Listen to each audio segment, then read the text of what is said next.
તમે જોયું જ હશે કે ઇન્ડિગો એરલાઇન્સના પાપે દેશભરના પ્રવાસીઓ કેવા રજડી પડ્યા છે। હવે આ સમગ્ર સ્થિતિ માટે જવાબદાર કોણ?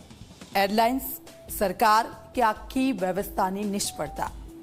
આખરે કેમ સર્જાયું આ સંકટ? જુઓ સચોટ અને માહિતીસભર આ વિશ્લેષણ।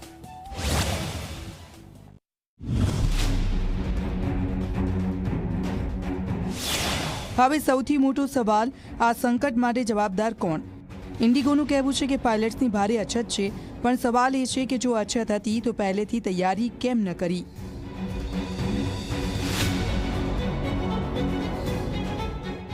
સરકારે તાજેતરમાં પાયલટ્સના કામનું ભારણ ઘટાડવા નિર્ણય લીધો। પરિણામે ઇન્ડિગો જેવી કંપની પાસે જરૂરી સંખ્યામાં પાયલટ્સ ન હોવાથી ઓપરેશન ઠપ થઈ ગયા।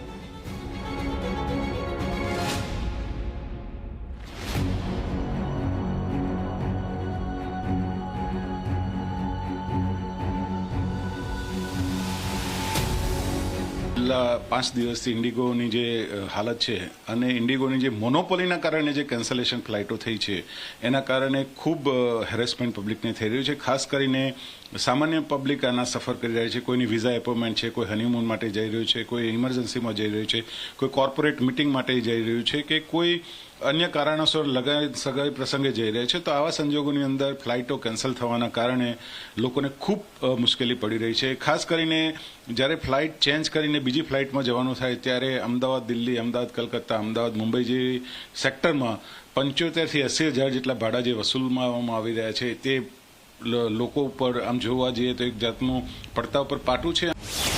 પણ એક મહત્વનો મુદ્દો છે, જો ઇન્ડિગો પાસે પાયલટ્સ નથી તો ભરતી કેમ નથી કરવામાં આવતી?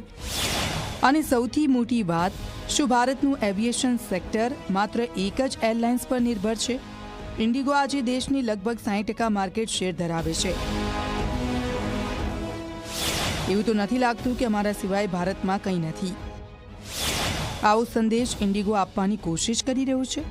સરકાર દ્વારા આપવામાં આવેલ આદેશ હવે પરત ખેંચી લેવામાં આવ્યો છે, પરંતુ ફરી આવી સ્થિતિ નહીં સર્જાય તેની ગેરંટી કોણ લેશે?